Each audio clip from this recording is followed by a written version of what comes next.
Hey, this is Chris from ClickTargeter. In this video, I'm going to demonstrate how to use our latest dashboard titled How to Save Universal Google Analytics Data. So after going through this process, you're going to be left with two things.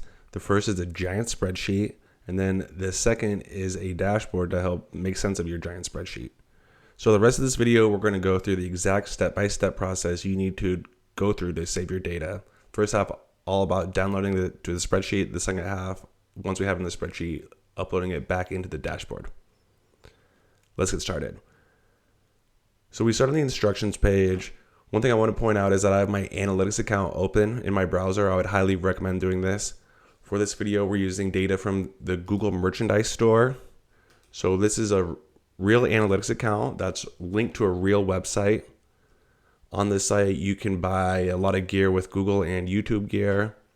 Anyways, this is a website we're going to be downloading the data to and then looking at their information. There's two dashboards included in this template. The first is the e-commerce dashboard.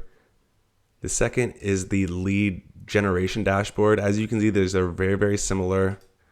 The point on both is to help people see how their website's performing and then compare all their marketing channels. So on each report, you'll see the target. The target represents the steps people have to go through to either buy your product or to sign up for your service. And so the first section just shows everyone how their website's doing. And then once you understand how your website's doing, you can go compare all your marketing. Once we understand this, look at specific pages, specific marketing sources, devices. How does our website compare on desktop versus mobile? Then look at days of the week and times of the day and countries and regions. Essentially with this one dashboard, we'll give you an entire overview of your Google Analytics account. So it's nice to, if you only have one dashboard, it's a good one to start with. All right, step one is to connect your Google Analytics account to this dashboard. All you got to do is go over this data selector tool and choose your account. It sounds easy. A lot of people, when they load this, they're not going to have this data downloaded here. That's because they're not logged in with a Gmail account. So you got to get logged in with your Gmail account. And then some people who get logged in will click on this, but there's not any data here. And that's because their Gmail account won't have access to their analytics account. So notice in my analytics account, I have the skier. I have a skier over here. And that's why I was able to connect. Okay, so we have our Google Analytics account connected. So we're ready for step 2, which is to select the date range to export. Ideally, we want to download the whole account at one time. I don't know when exactly this account started, so I'm going to go ahead and change the date, leave our end date, but change the start date.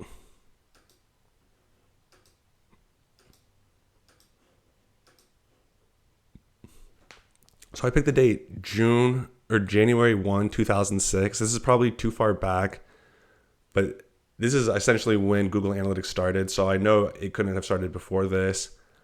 This will take a second to load, and so let's fast forward a bit. So the good news is we got all our data in the one time frame. However, the bad news is this is way too much information to download at one time. I can tell that because the sessions number here is red.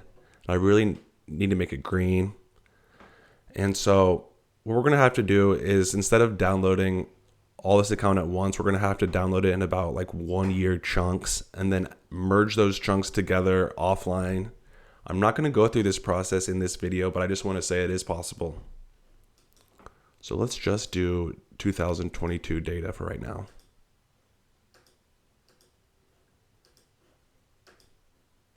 All right, our sessions number here is green, which means we can go to the next step to select goal completions to save. We got our analytics account connected to the page. We've got as much data as we can download at once. Now we have to update our table to make sure we're downloading all the goals for this analytics account. First of all, click on this button, optional metrics, to change the goals. And then it's going to ask me which specific goals to change. I'm not totally sure which goals this account uses, so let's check it. To check the goals, I'm going to acquisition all traffic channels report within Google Analytics. And if you scroll to the bottom right of this page, it shows you the goals. So right away I can see there are transactions, And then there are 4 goals: purchase complete, engaged users, registration, and enter checkout. This will be really nice when we put together our dashboard. However, for right now, we just need to know there's 4 goals. And so I'll unselect everything else. Wait for this to load. All right, now we got all of our data in the table. Let's take a look at how it looks. Now we just need to export this table to a CSV spreadsheet. So I'll go up to export. I'm gonna rename this merchandise store data 2022. Export as CSV. Do not keep value formatting. If you click that box, it makes it a little bit harder to upload in the next step. All right, we got our data downloaded. Now we're ready for step 5, which is to import our new downloaded CSV back into Data Studio. Okay, so how we do this is go up to more options, make a copy, and then for the new data source, I'm gonna go in here and I'm gonna click this button to add the data source, but it's actually covered up by this download thing. So I have to close that, create data source.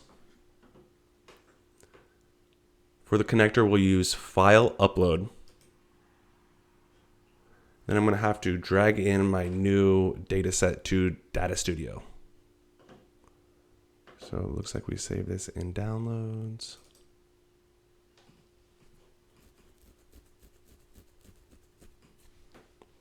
This will take a second to upload. And then once this is ready, the next step is going to be to edit the structure of our new data source. And so essentially, Google Data Studio will understand that we just uploaded a giant spreadsheet, but it's going to have a little bit of a hard time knowing exactly what each column in a spreadsheet means. So we'll get this connected and I'll show you exactly what I'm talking about.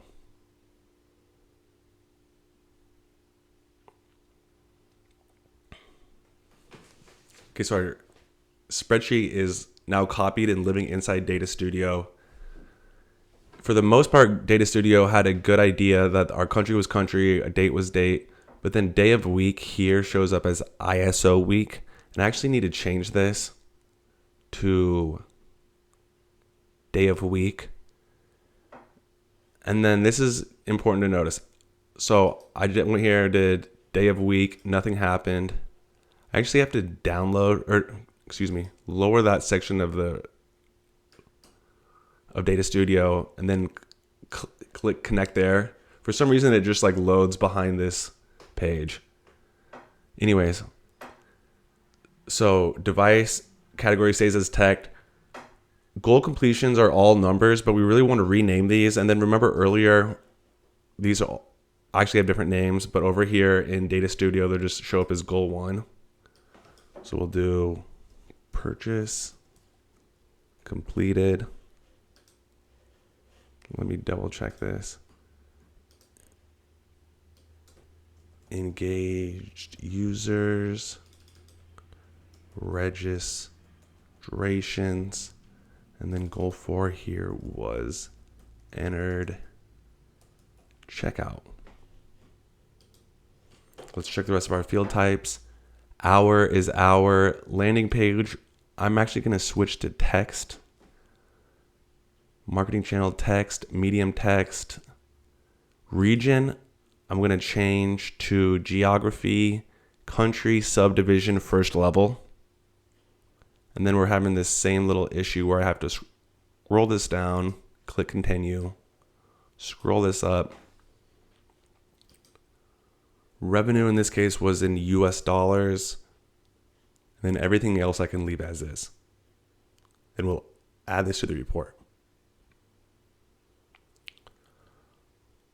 Okay, so now our new data is connected to the dashboard. What we need to do is go ahead and make a copy of this dashboard.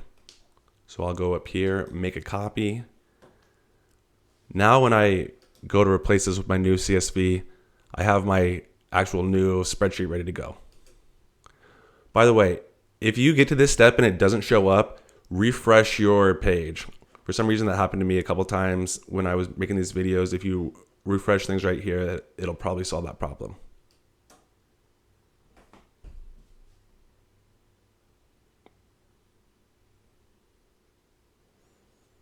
Okay, now we have our original file, how to save universal Google Analytics data, and we have a copy of how to save universal analytics data. On this first page, notice that we have insufficient permissions to access the data. However, on our second page, it should be totally filled up with our new data. There we go. So let's just scroll down this, take a look at things. All right, so now we've really got to personalize this dashboard to help people understand that it's for the Google Merchandise Store. First thing I'm going to do is get into edit mode and change the title of this new file. We'll call it Merchandise Store Universal Google Analytics. You can kind of really call this whatever you would like. The next thing I'm going to do is delete the pages I don't need. So I don't need the instructions page. And then this is an e-commerce site, so I don't really need the lead generation dashboard. To delete the pages, I'm going to go Page, Manage Pages. Then I'll go ahead and delete the instructions and delete lead generation. Okay, then let's just keep working from top to bottom here. The next step is I want to replace this default image with the logo from the Google Merchandise Store website. And so I actually had downloaded that right before filming this. Let's see if I can find it.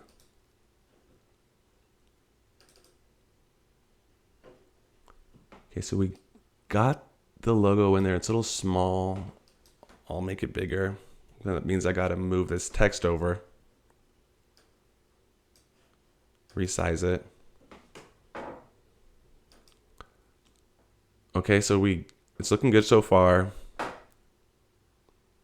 Then the account overview section, we have new users, we have sessions. This is nice. But for this middle checkout page, it's showing us purchase completed and engaged users.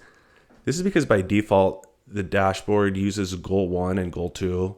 And since each analytics account has different goals, like we just talked about, we're going to have to update the dashboard to reflect the goals. And because like for most people, goal 1 will not be like their checkout page. They'll have to update it here. And so we did have a goal called enter checkout, which would be nice.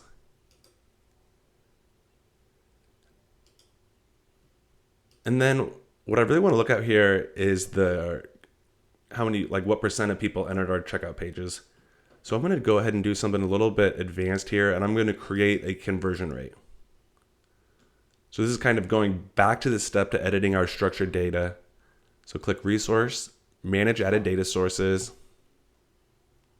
I'll go ahead and delete this analytics account. We don't need it. Edit our data source, and then add a field. I'm going to call this entered checkout percent. This is, by the way, great for people with lead generation dashboards.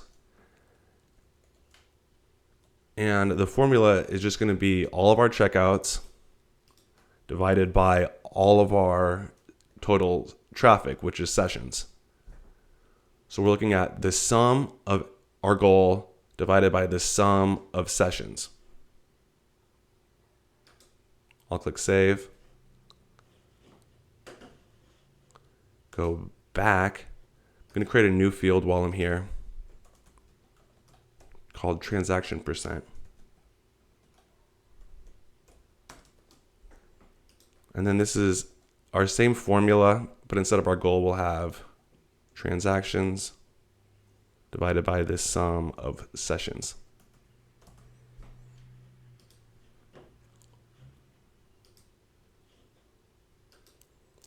Go back, and then we have to change the field type. So they show up as numbers, but they're actually percents.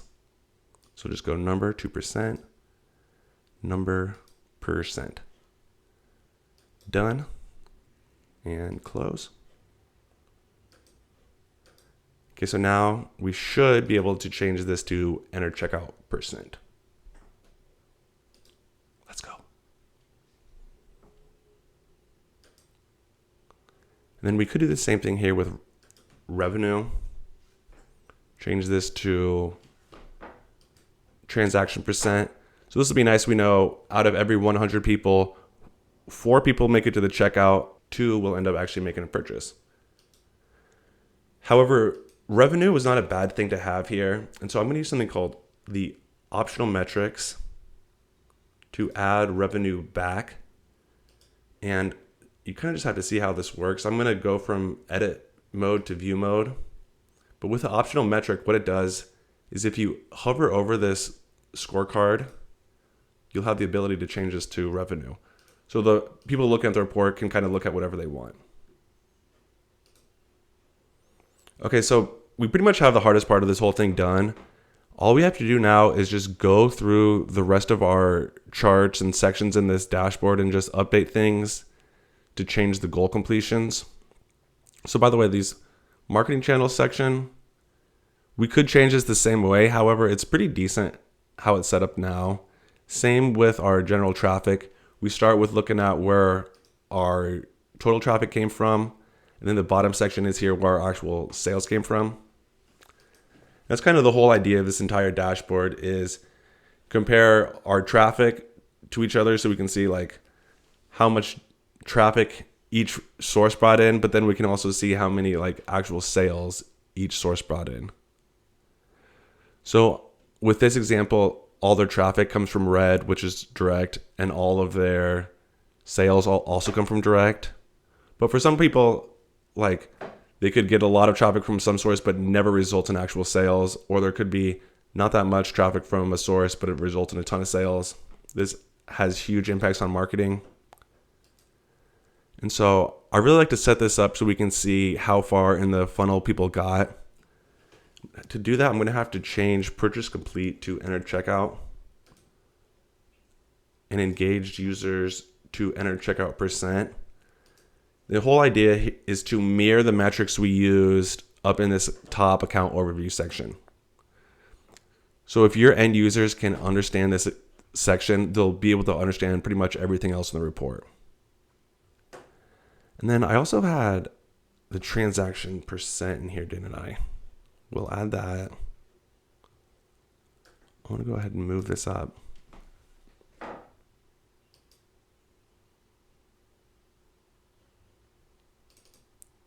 going to double click on that line.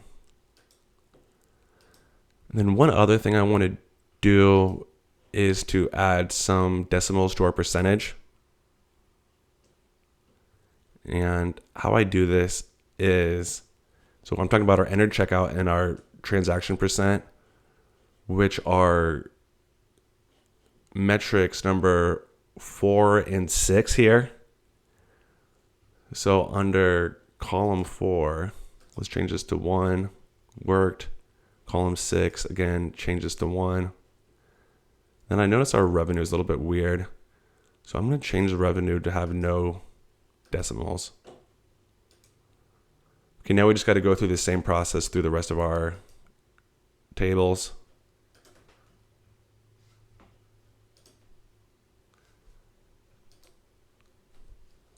Click on purchase complete, change it to enter checkout.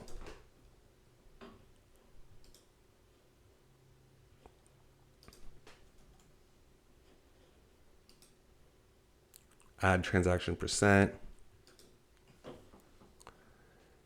And so this section is looking at landing pages, and it's important to understand which landing page is the best, because once you understand this, you'll know the best place to send your new traffic for like every single upcoming piece of marketing. And now all we have to do is go ahead and update all these tables. I'm going to show you another way to do this. What I'm going to do is actually delete the table and make a copy of this new table. So how I did that is I did Control C and then Control V. Move my new table down to the device section. Resize this thing and simply change dimension from landing page to device category.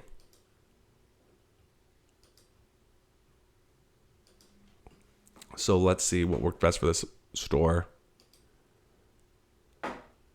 So they had a total of 2% conversion rate, but then 3% came from desktop, and then 1%, mobile had a 1% conversion rate. Way to think about this is if there are two people on the same website, one's on their desktop and one's on mobile, the person on desktop is 3 times more likely to make a purchase. And so if you're the marketing people for this site, would you rather have them come to your site on the regular computer or the mobile phone? And then days of the week, delete that table, make a copy of our device table, bring it down, size it up, change dimension to day of week.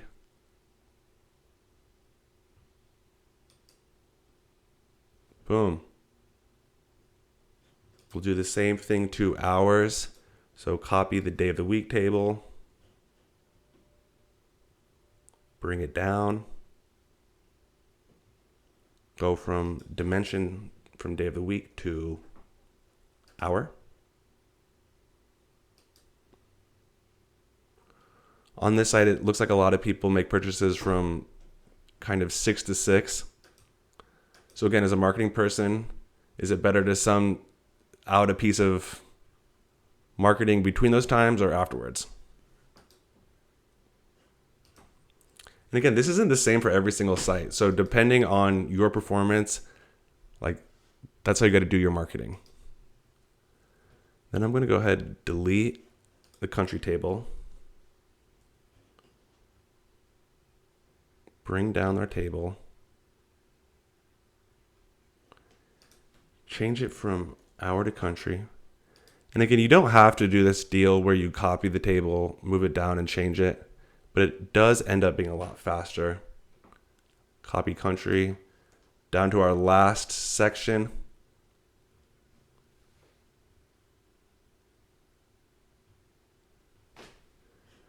Change country to region. One other thing, so with the Google Merchandise Store, it happened to get a lot of people from the US. Since the US was the biggest country, it makes sense to zoom in on the US when it comes to regions. But if you are from India, you can totally change this from USA to India, and it's the exact same idea. And again, with revenue, the same thing. This account happened to be set up in US dollars, so we want to stick with US dollars, but if it's in the Indian rupee, obviously you got to make the needed adjustment. So let's double check our table. Let's actually rename this to the merchandise store. Merchandise store website data. Enter checkout, our marketing channels, specific marketing sources. We know which page is the best. We know how it performs on desktop versus mobile. We got an idea of the best days of the week and times of the day. And we also got an idea of the audience and where most people from the site actually come from. So thanks for sticking through that at the end of this video, and go to clicktargeter.com to get a copy of your dashboard. Thanks, guys.